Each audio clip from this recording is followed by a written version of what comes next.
duality in the menorah, in as much as it's the creation week goes 1 to 7, but it also has the duality of being that the month begins when the sun, the moon, and the stars, and you put them into motion. So not only is day 4 of the menorah is the 4th day of the creation week, but it now becomes day 1 of the month. So moving along 3 bowls, you've got 7 of the week, but 4 of the month. Now I'm going to share with you something now, which I've thought about for many, many years, but I think through this group here that is listening into the conversation, I'm so grateful for them because I feel as though I've understood something as a notch in the last couple of days that I hadn't myself really twigged. I knew there was something to it, but I hadn't quite got the full understanding until I think I have now.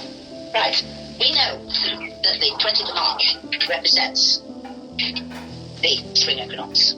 And we know for a fact that it's 3 bowls forward, which will take you to the, that's the 20th, so that's the 21st, 22nd, 23rd. It's dated in the calendar as the 23rd of March in the Dead Sea Scrolls. It's identified. So right. Why would you date this March? Because that's a Gregorian calendar. Yeah, don't worry about that. We're just not working. I'm only using that wording.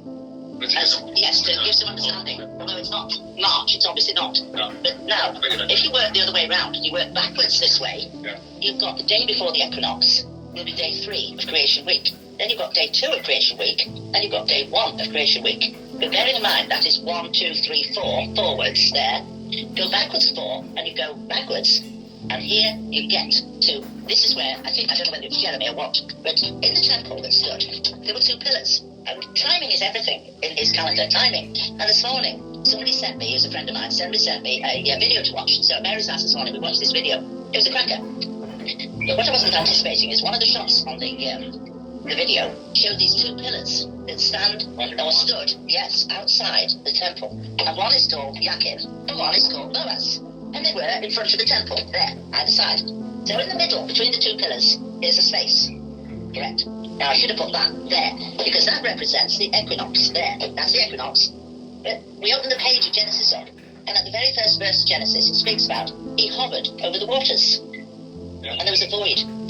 Now, funnily enough, in the Hebrew, the name of this pillar here is Yakin, which is the name of the man in 1 Chronicles 24, and he's the priest who comes in the lineage of number 12 in the lineup of the priest circuit of the working of the 24 courses. He's number 12. Yeah. But all those priests in 1 Chronicles 24, all their names of those priesthood all have a meaning and a purpose to the name. And number 12 has the meaning in the Hebrew, I find this quite funny, of Yakin, means drawn. Think in your mind now of what happens in Genesis verse 1, hovered over the waters, right? And the name Yakin in the Hebrew means drawn out of water, as in a bucket. And how we know where we are in the Jubilee cycles is knowing the priestly courses in 1 Chronicles 24. Yeah. Because in the Chronicles 24, every one of those priesthood, they came into the order of where they came on duty at certain times of the year. And so you can work out your Jubilee cycles from knowing. The man called Seorim is the name in Hebrew. Seorim means barley. So can we guess where that comes in? 26, yeah? And the man that's drawn out of water, as in a bucket, is the time when Noah and the flood. Huh. Doesn't it fascinate you? I'm absolutely stunned. Libby, hang on one sec. Wait, look at the picture. Oh, I've got a picture, right? Yeah, Right, where are we up to? Yeah. So, in the, what stunned me was these 2 pillars, Yakin, and Boaz. The fact that the Yakin means drawn out of water, as in a bucket. Thank you. You know that at the time of the flood, that the Yakin, in and I'm stressing, in a particular one of the circuits of the 52 weeks, he was on duty, but he will not be always on duty at the time of the flood. But the Jubilee cycles, when you understand the priestly courses of 1 Chronicles 24, will reveal to you where we are today in the Jubilee cycle, right? And that is the proof of how you know, by the understanding of the priestly courses and what their names mean. Because when they line up with the priest on duty at that same year, that is how you know where you are in the thing. And I find that absolutely fascinating. I've written out a big spreadsheet at home of 7 years in the priestly courses. And I start off, anybody, me, I would have thought you would have started with number 1. But you don't, because there's 22 letters in the Hebrew alphabet. And you start with number 22. And on the lineup of the priestly courses, you have to start with Gamol, who is number 22. And then the second one down is number 23, 24. And then you go back to 1, 2, 3, all the way down to the 52 weeks. And then you go up to the top again, where the man who started is the next man down the line he goes up to the top of the row and starts again with his rows of 52 weeks. And then where the man ends, the next man after him starts the top of the whole thing all over again. So you keep going like that all the time till you do up to the 7 years where Gamal will start all over the rotation of the priestly cycles, which is quite interesting. But I find particularly interesting is the names of what they mean. Their names are the key of what they mean, because that's how you determine where we are, today's date, where we are. And I think myself personally that we're a whole lot closer than most people think. I speak to people who say, oh, we've got another 5, 10, 15 years to go. One of my friends quite close to me says there's got 50 years yet to go. I don't agree at all. I think that we are far, far closer than any of us have imagined. I think we're very close. And I think that now that Popeye come on the scene, I think that Popeye will reveal a lot. Yeah. Yeah. Popeye? So, Popeye. Who's that? Popeye. Not a good Catholic, are you? Yeah, not a good Catholic, are you? So, the thing is that he is saying, well, one of these at the moment, that prophecy of, what's it called, Malachi, is that Malachi or somebody, that was 600 years ago, or was more, probably. He prophesied that there'd be a pope called Petrus Romanus, and Peter the Roman, and there is one of them now. There's a third one coming to the scene now. He is called Peter, and he is from Italy, so if possible, I suppose that he might be the new one. It would be very interesting if he was. But one of them, or is it two of them, are saying now that they're crying out peace and safety. So we're going to see. We live in a very interesting day, shall we say?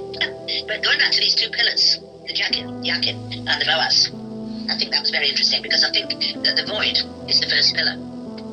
That represents the first pillar. And then you go into the 3 days of the creation week. And then you come into the fourth day, which is the equinox. So that is the difference. And people will say sometimes, oh, it's the equinox that starts it. But it can't be the equinox, because there's no straight line on an equinox. Yeah. But there is a straight line on the equinox. Yeah. Absolutely. And people will say it's the day following the equinox. You see, that's disproved as well, because of what it says in 1 Samuel chapter 1. It speaks about this man called Elkanah, and his wife is Hannah, and I presume it's his other wife called Peninnah. And they are at what's called the yearly sacrifice. Now, when I lived where I lived, we had a big annual event, which was a big agricultural show, but it was only held once a year. And this thing in 1 Samuel chapter 1 is a bit similar. It was the annual sacrifice. So the annual sacrifice, the yearly sacrifice, is only held on one day of the year, which is the spring equinox. And when you turn to 1 Samuel chapter 20, and you read the account of David and Jonathan, they're talking about, in that passage, and I'm stressing the word a 3-day event. David meets up with Jonathan in a field. He's meeting up with Jonathan on the last day of the year, which is day 364 of the year. It's the last day of the year. And he says to, Jonathan says to David, well, what are you going to do tomorrow? He says, are you coming? Will you be coming? And he says, no, I'm not coming. Because, he says, your father will have my head off. And Jonathan says, oh, no, I don't think he'd do that to you. He says, I know about it. And he says, I don't think you would know. Because he says he knows that you and I are such close friends that he knows that you would tell me if he was planning on chopping your head off. So he says, he wouldn't tell me. So he says, he wouldn't tell you rather. So he says, well, what are you going to do then? He says, I'm going to hide by a stone. And it's named, this stone, it's named, it's a great pillar stone. It's a monument sitting out in a field. And it's got a name, it's not a pebble, it's a big monument. And it's got a name, it's called Ezel. When I looked up that word Ezel in the Hebrew, I got the shock of my life. Ezel, my mind went rampant because of the fact that in Jubilees 2 verse 9, it says Yahuwah hath appointed a great sign. The sign is the sign for days, for Sabbaths, for years, etc. And this Ezel, the sign, it's called 2 names. It's called the stone of the sign. I thought, wow, look at that, the stone of the sign. But it also has another name, and it's called the going stone. What is that other than the going forth of the year? Absolutely. So that stone, called and named in 1 Samuel 20, is definitely the symbol, the sign out in the field, by which we know that's the first day of the year, and that's the day where the banquet was. But David wasn't there. And Saul looks at his chair and he thinks to himself, why hasn't he come to the banquet today? And he's pondering, and he thinks to himself, ooh, I wonder why he hasn't come. He must be unclean. And you think to yourself, well, what does that mean? But you see, when a man has sexual relations with a woman, he leaves a deposit, and he should have that deposit washed off her and him. So, if he was somewhere and he hadn't got space to go and have a shower somewhere, he was obviously unclean to come to the banquet. And so, he wasn't. He was thinking to himself, well, that must be the reason why he hasn't turned up at the banquet. And so, he didn't go to the banquet.